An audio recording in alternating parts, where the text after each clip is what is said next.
Hello, my friends. Today we're going to be taking a look at the autosomal DNA results, predicted phenotype traits, and GED match results of an Eastern hunter-gatherer from this region in Europe right here, right next to Kargopol, in the very south of Arkhangelskaya Oblast, northern Russia. This individual had haplogroup R1A, so it's a male. Not only is it a guy, but it's also a guy with probably the person with some of the earliest R1A discovered. Uh, I'm not sure if there is a sample with haplogroup R1A that is more early, that is more ancient than this individual, because if you look at the time period when this person lived, it is, let's see the time period. It is actually 107 to 106 centuries before the Common Era. That's a crazy time period. That's basically the Mesolithic. It's not even the Neolithic, and it's not even necessarily late Mesolithic. It's pretty early. So it's really crazy that this individual at this point in time had haplogroup R1A, unless of course there was some errors with dating him and dating his, um, dating his timeline, because currently this might be the earliest sample with R1A, and as you can see, my trait predictor correctly identifies the lineage as R1A, and it is indeed a male. So 99.8% likelihood of being a male, definitely a male. We're going to go ahead and explore his ethnic calculator results and GED match results. We're going to start with the ethnic calculator results. As you can see here, pretty good coverage, but my ethnicity calculator is not really suited for ancient samples. Ancient European samples tend to just get the same results as modern European samples, regardless of where they're from, with the exception of European farmers. So it looks like he's just a typical European, and you wouldn't be able to get from this oracle that he is a um, Eastern hunter-gatherer whatsoever. I mean, the second population closest to him is global rainforest, so that's as different from EHG as you can get in Europe. But it is what it is. It is what it is. But if we look at his results with GED match, you actually see that it is indeed a hunter-gatherer. And for example, with Eurogene K13, you see he's scoring a lot of the North Atlantic and Baltic components. These are sort of the northern Nordic, extreme Northern European genetic drift components, and he's scoring a lot from these components. So clearly, there's um, this individual is clearly more Northern European, put it this way, than a lot of Europeans today. Essentially more Northern European than most Europeans today. However, he's scoring some non-European components as well, mostly American Indian, Amerindian, and South Asian, and that's how you know that it's an Eastern hunter-gatherer, because Western hunter-gatherers would not be scoring these components. Eastern hunter-gatherers do have some affinity to India and to Native Americans because of the ancient North Eurasian lineage, and because of that, you see this individual scoring a little bit of these non-European components. With the Oracle, it's going to be, I think, Lithuanian closest to him. Yep, Lithuanian because of the High Baltic. Also, Western hunter-gatherers would score a lot more North Atlantic. You remember my videos on Baltic hunter-gatherers and Western hunter-gatherers? They score a lot more North Atlantic. This individual does not have that much Northwest European genetic drift. He's clearly a Northeastern European, and you can see with the Oracle, he's getting modeled as a mixture of Lithuanian plus Caritiana, or Lithuanian plus Pima, or Lithuanian plus Mayan, basically a mixture of Lithuanian plus various Native Americans. All right, pretty interesting. This is what he scores with PanDNA LK10 Ancient. As you can see, he is scoring 61.9% WHG, which is really European hunter-gatherer component, so he's got a lot of European hunter-gatherer admixture. But as you can see, he's also scoring 17.8% CHG. That's right.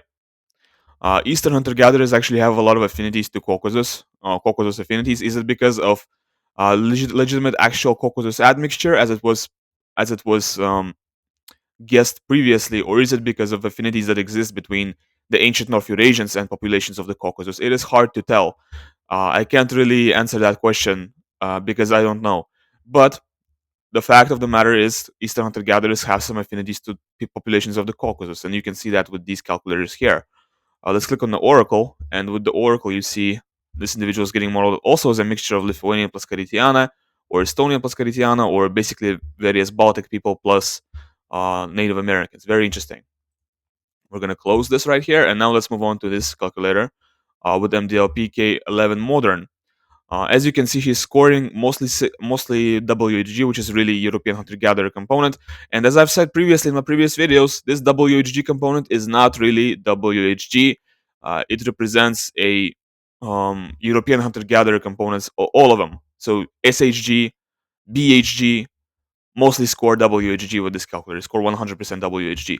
The EHG component is actually not Eastern Hunter Gatherer, but is instead Caucasus Hunter Gatherer. So once again, we see this picture where this individual is scoring some Caucasus like admixture, which is very interesting. How this Caucasus admixture found its way into the genome of this Eastern Hunter Gatherer. I think it's because of affinities that existed between ancient North Eurasians and people of the Caucasus, but once again, I don't know for sure. Let's look in the Oracle. And with the Oracle, we see this individual is closest to Karelian hunter-gatherer, followed by Siberian Ice Age, which ancient North Eurasians, that's what it is, followed by Scandinavian Mesolithic hunter-gatherers, Samara Neolithic, and followed by that is Baltic Late Bronze Age somehow. I'm not sure. I think it's mislabeled. It shouldn't be. Baltic Late Bronze Age should not be very similar to this individual. And they're getting modeled as a mixture of Siberian Ice Age, which is ancient North Eurasian, plus various European hunter gatherers. It seems to be mostly Western hunter gatherers. There's also a mixture. That does not seem right. That does not seem right at all. But I mean, all of the mixtures of Siberian Ice Age plus various European hunter gatherers seem completely fine. That's basically what Eastern hunter gatherers are. They're a mixture of um, majority Siberian Ice Age, majority ancient North Eurasian, plus minority of admixture from Western hunter gatherers, and that's sort of what we see here with the GD match oracle. And finally, I'm going to show you his results with Eurogene's K36. Not finally for the video, but finally for the ethnicity portion of the video. With Eurogene's K36, this individual scoring, it looks like a lot of Finno-Scandian, 32% Finno-Scandian, so a lot of affinities to modern Finnish people, but also a lot of Eastern European. Once again, a lot more affinities to this category seems to max out in people like Erzia and Mardvins. So a lot of affinities to these people as well. A lot of East Central European, which seems to max out in like Lithuanians and Baltic people. A lot of Amerindian, 9% American Indian. So quite a lot of affinities to Native Americans as well. Quite a lot of North Atlantic and North Sea. So once again, some affinities to Northwest Europeans too, and 7.77% Volga Ural, so quite a lot of affinities to ethnicities of the Volga Ural region, such as Maris, Udmurts, Chuvash, Tatars, people like that. Very interesting. Now we're gonna move on to his phenotype, what he looked like, and what diseases he had, what traits he had. We're gonna start with Nashakot for the phenotype, and as you can see for the phenotype, it's this very weird phenotype that comes closest to him. Kind of interesting. This is, I think, Pamidid phenotype.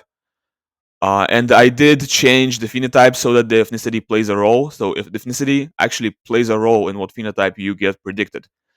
Followed by that is this phenotype, which seems to be Alpinid. Followed by that is this phenotype, which is actually a South Asian phenotype. So clearly not a very white person. If you saw him on the street, you would not say, hey, that's a white person. You would think it's somebody that's a little bit ethnic. Okay, for the eye color, it looks like this individual has definitely brown eyes, definitely brown eye color. Hazel eyes are possible, but not very likely. Darkest brown eyes are possible, but not very likely. Most likely, he has regular brown eye color, like that picture on the left of the rightmost picture. For hair color, it looks like this individual definitely has black hair. Black hair color, doesn't have any other hair colors besides black. Definitely black hair. And for skin color, it looks like this individual has light brown skin, although olive or Mediterranean skin is also quite possible in this case. For hair texture, it looks like he actually has curly hair, which is very interesting and a little bit surprising in my opinion. Okay, I just wasn't expecting Eastern hunter gatherers to have hair textures like curly or wavy I was thinking it should be straight, but I guess they are West Eurasians too, and West Eurasians have all kinds of hair textures, so it's nothing that's surprising in this. He does not have BH2 or BH3. No, he does have heterozygous genotype in this variation, which is also predictive of BH2. So he sort of has heterozygous genotype in BH2. I guess you could say that. He has heterozygous genotype in BH1 in this variation, but he actually has homozygous genotype for BH1 in these two. So that's, I guess he has some light color variants in HERC2 and OCA2 region, just not in the most important ones. It looks like he does not have any derived variants in SLC45A2, so definitely darker color of eyes, hair, and skin. if you take into account SLC45A2. He's got heterozygous genotype in this variation of SLC24A5. So that's heterozygous genotype here is atypical for sub-Saharan Africans, and it is also atypical for Europeans. Europeans tend to have two light color variants, and sub-Saharan Africans tend to have zero. So in his case, he's somewhere between sub-Saharan African and European in terms of coloring. Um, okay, so for Kittle G, it looks like he's got two light color variants in both of these variations. Really good to see. So definitely lighter pigmentation of skin, eyes, and hair. For TIRP1, it looks like he's got two light color variants for all of them, which is very interesting. Once again, I noticed that with TIRP1, these Eastern hunter gatherers tend to have light color variants, and also light color variants in TIRP1 peak in northwestern Europe. So maybe there is a little bit of a correlation between modern ethnicities who have light color variants in TIRP1 and Eastern hunter gatherers who also had light color variants in these regions.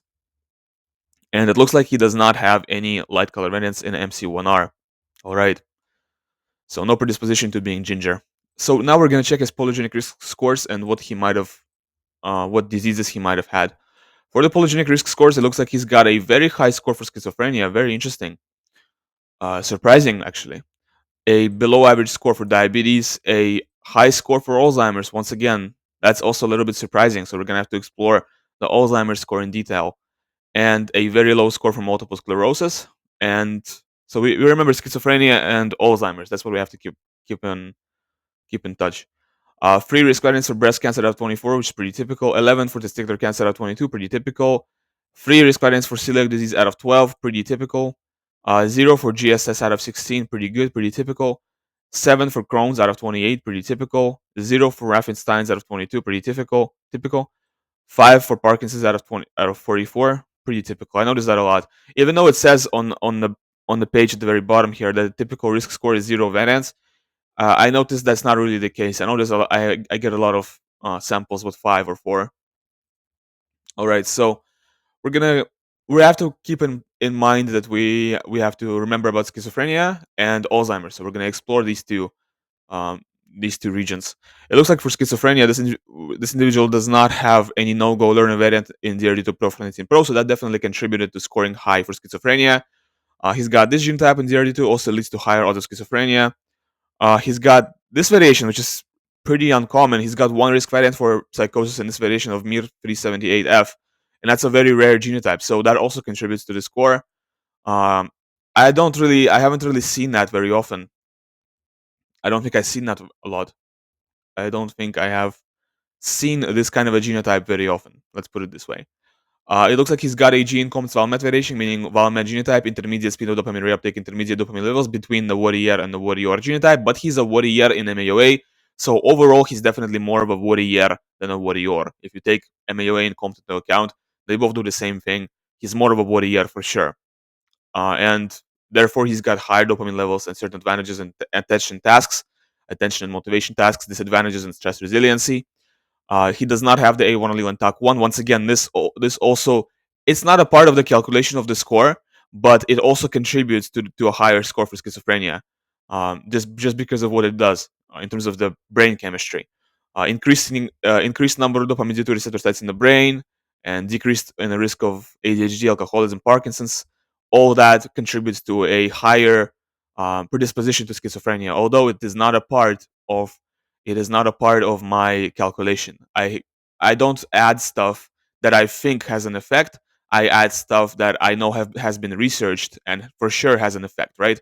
So even though it probably does affect the score for schizophrenia in the way that I described, it is not a part of the calculation.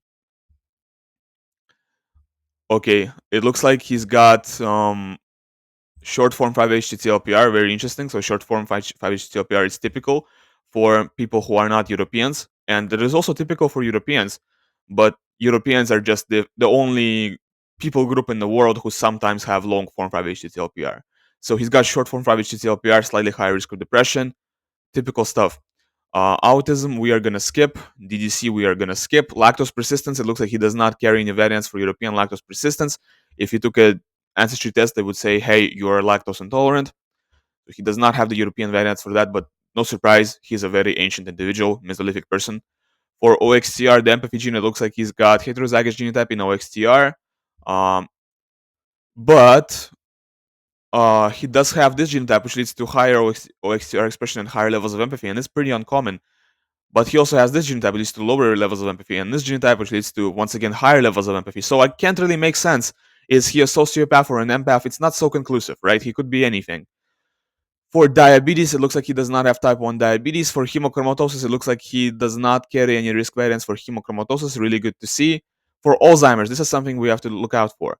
So no APOE risk alleles in this variation in ARG 176 cis, but he does have one risk allele for Alzheimer's in this APOE variation, which is a second variation. It is also pretty important. So he does actually have risk variants for Alzheimer's and APOE. Definitely much higher odds of Alzheimer's because of that. It looks like he's got this genotype, which leads to slightly increased odds of Alzheimer's, but it doesn't play that big of a role. Um, this genotype which leads to increased risk of Alzheimer's. This genotype which leads to increased risk of Alzheimer's. He's got a lot of genotypes that lead to increased risk of Alzheimer's, but the main ones, the variations that are the most important for the polygenic risk score, are definitely these two, and he has one risk allele here. For multiple sclerosis, it looks like he does not have any risk variants for multiple sclerosis. Really good to see. In the relevant HLA gene, this we don't really much care about. For cardiovascular disease panel, I think I should skip that. I don't really care about this. For myopia, it looks like he does not have the G allele here, which would protect from myopia, but he doesn't have it. And the G allele also is very European. So, but okay, what about myopia? Does he have an increased risk of myopia? Increased risk of myopia here, increased here, decreased here, two alleles that protect from myopia in both of these variations. I guess it's inconclusive. I should really add the impact that these variations have. Miscellaneous section looks like he does not have micropenis. Really good to see. Also, no micropenis here. There's two variations that have to do with micropenis, and he doesn't have risk alleles in any of them. It looks like he's got impaired muscle performance, likely endurance athlete rather than strength or power athlete. One fat gene variant in FTOs, RS99609, high odds of obesity and sleep apnea, so he's a little bit predisposed to being overweight. It looks like he likely has photic sneeze reflex, and it looks like he's got one variant for increased pain sensitivity and SCN9A, which is very interesting because this is most common. The variants for increased pain sensitivity here are most common in South Asians. But we did see him scoring a little bit of South Asian on GED match actually. So yeah. For EDAR, it looks like this individual does not have East Asian EDAR. Definitely has very European genotype in EDAR. He is also not an Asian flusher. He's got lower odds of alcoholism and normal risk of esophageal cancer. Good to see. It looks like he has slightly increased odds of cannabis-induced psychosis, which is kind of interesting. So he does not have the genotype that protects from cannabis-induced psychosis, but he does have one of the alleles that protect from it, the T allele. So I suppose it's still decreased odds of cannabis-induced psychosis compared to non-European ethnicities. Compared to Africans or East Asians, he still is good. He's still good. But compared to Europeans, he's got a slightly increased odds of cannabis-induced psychosis because most Europeans have TT.